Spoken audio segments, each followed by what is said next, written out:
मेरा नाम विक्रम है, उम्र 26 साल।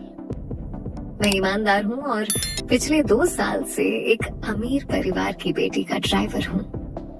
मेरी मालकिन रिया 24 साल की थी, बेहद खूबसूरत, नशीली आंखों वाली और अत्यधिक अमीर। वो पार्टी और अय्याशी की शौकीन थी। रिया मुझे इंसान नहीं, सिर्फ एक गाड़ी चलाने वाली मशीन समझती थी। वह मुझे देखती भी नहीं थी, बस हुक्म देती थी। आज रात की बात है, रात के 1 बज रहे थे। शहर के सबसे महंगे क्लब के बाहर मेरी गाड़ी इंतजार कर रही थी। रिया बाहर आई। वह अपने पैरों पर मुश्किल से खड़ी थी।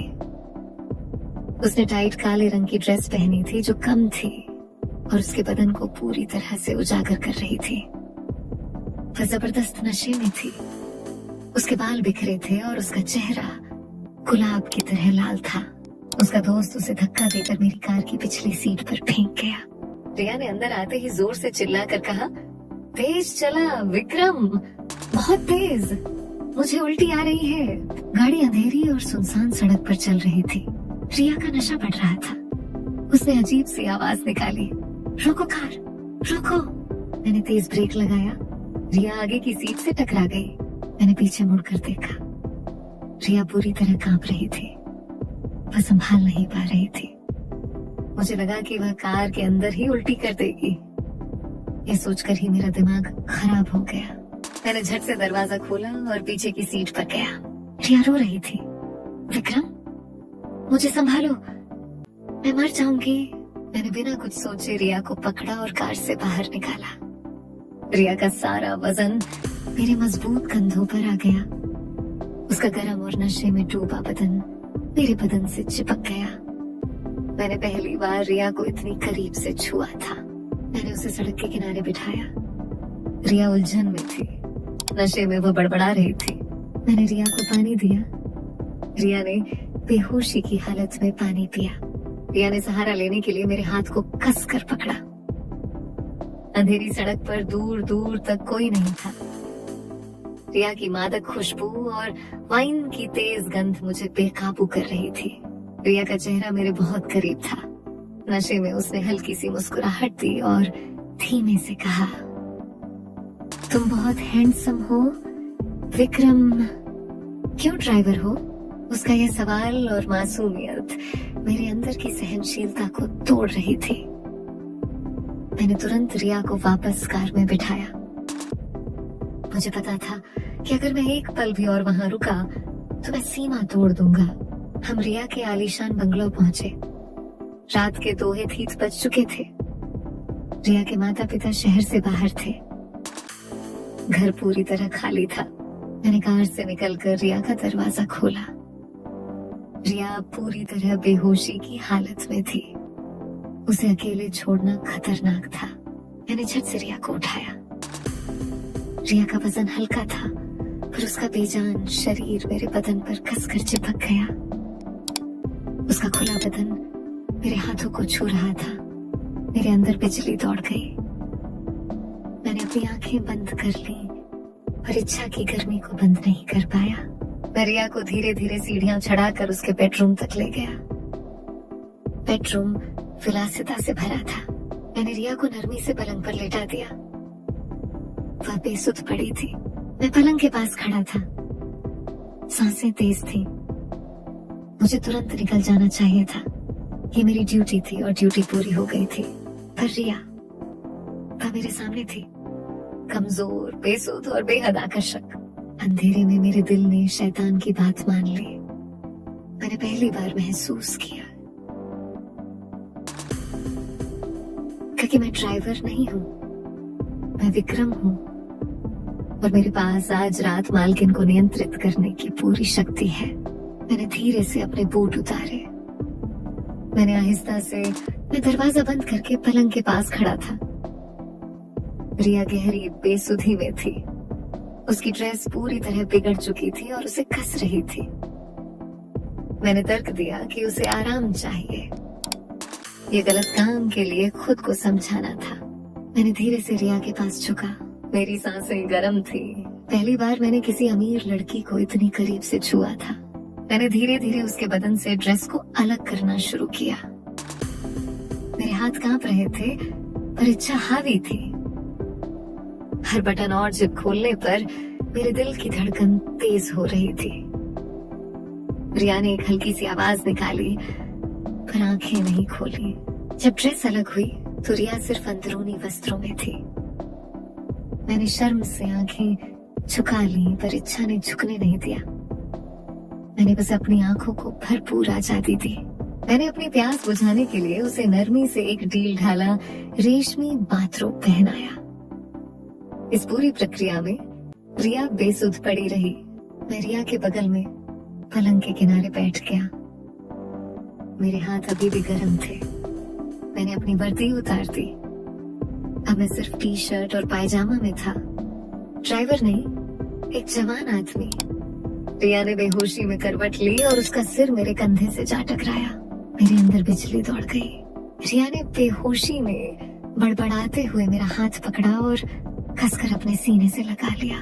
रिया फुसफुसाते हुए, चाचू तुम बहुत अच्छे हो, मुझे अकेला मत छोड़ो। उसने मुझे गलत समझा।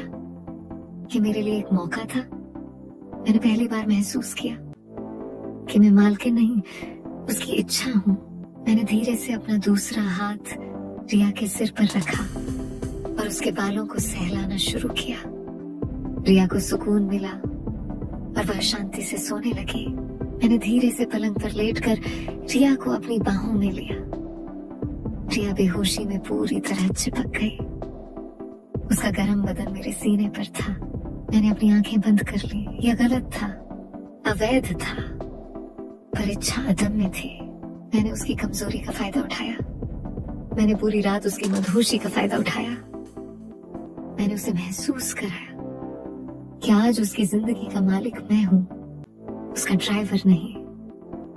मैंने खुद को उसकी इच्छाओं का अधिकार दे दिया। वह विरोध नहीं कर सकती थी, वह बोल नहीं सकती थी, वह पूरी तरह बेसुध पड़ी थी। मेरे अंदर का शैतान जीत गया था। सुबह होने से ठीक पहले मैं पूरी तरह थक चुका था, पर मेरे अंदर एक जीत का एहसास था। सुबह 5 बजे, सूरज निकलने से पहले मैं झट से उठा। मेरा शरीर पसीना और अपराध बोध से भरा था। मैंने तुरंत वर्दी पहनी। मैं फिर से ड्राइवर बन गया। रिया अभी भी गहरी नींद में थी। मैंने एक नजर उसे देखा। उसके चेहरे पर कोई भाव नहीं था, सिर्फ सुकून था।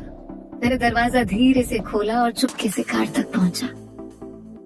मुझे लगा कि मैं पकड़ा जाऊंगा। मैं कार में बैठा और तेजी से वहां से निकल गया। मेरे पेट में खौफ का गोला था। 10 बजे मैं घर पर सो रहा था। मेरा फोन बजा। रिया थी। रिया, आवाज कमजोर पर कठोर। विक्रम, तुम कहाँ हो? तुम्हारी हिम्मत कैसे हुई रात को गायब होने की? यहाँ कौन छोड़कर गया मुझे? मैं चौंक गया। उसे कुछ याद नहीं था। नशे ने उसकी याददाश्त पूरी तरह मिटा दी थी। विक्रम, मैडम, मैं आपको घर छोड़कर निकल गया था।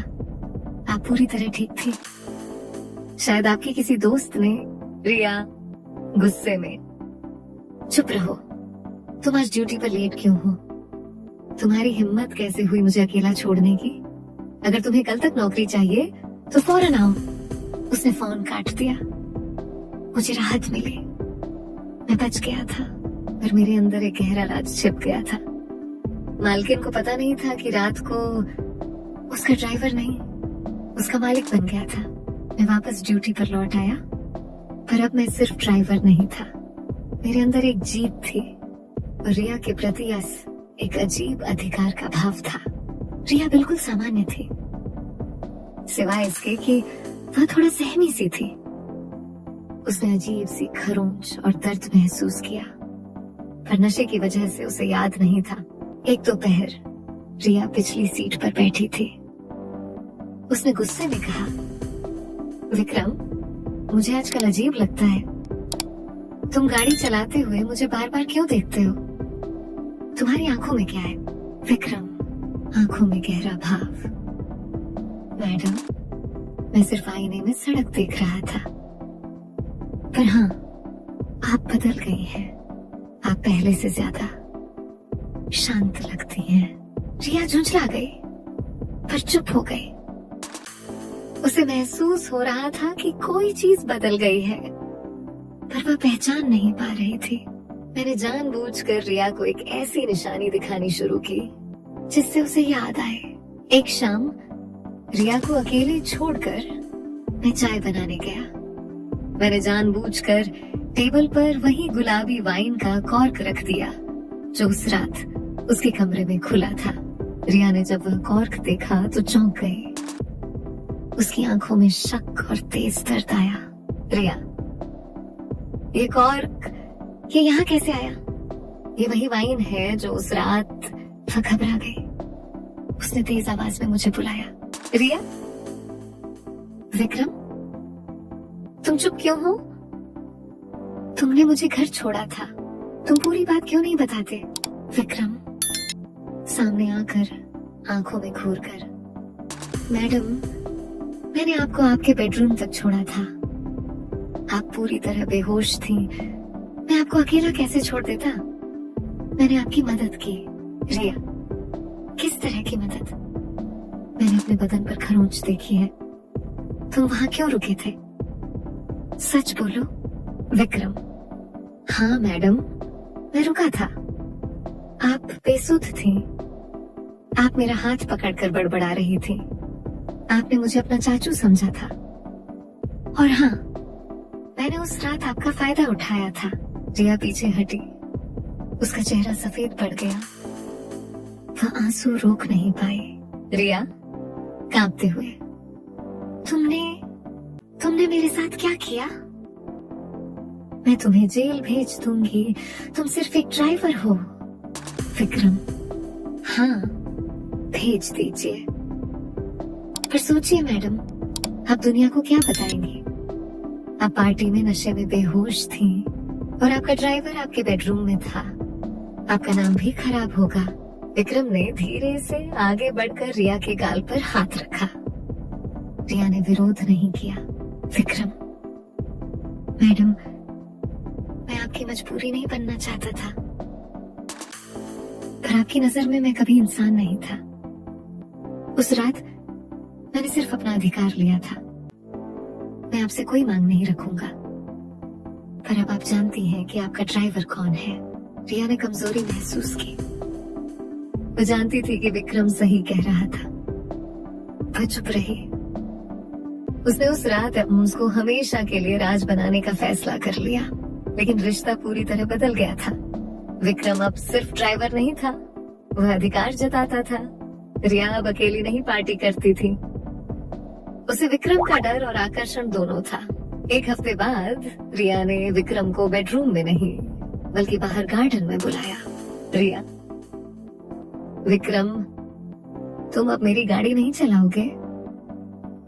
मैं तुम्हें एक बड़ा पैसा देकर नौकरी से निकाल रही हूँ। ये हमारे दोनों के लिए ठीक है।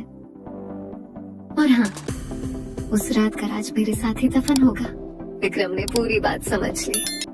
उसने पैसे लिए और बिना एक शब्द कहे रिया को देखा। उस आंख में जीत और अधिकार था। उस रात आहों के बाद रिया ने पार्टियां छोड़ दी। उसे एहसास हो गया था कि अगर आपने किसी इंसान को सिर्फ मशीन समझा तो एक दिन वह इंसान अपना अधिकार लेकर खड़ा हो जाएगा। विक्रम ने अपना बदला ले लिया था मालकिन की कमजोरी पर अपना नाम लिखकर।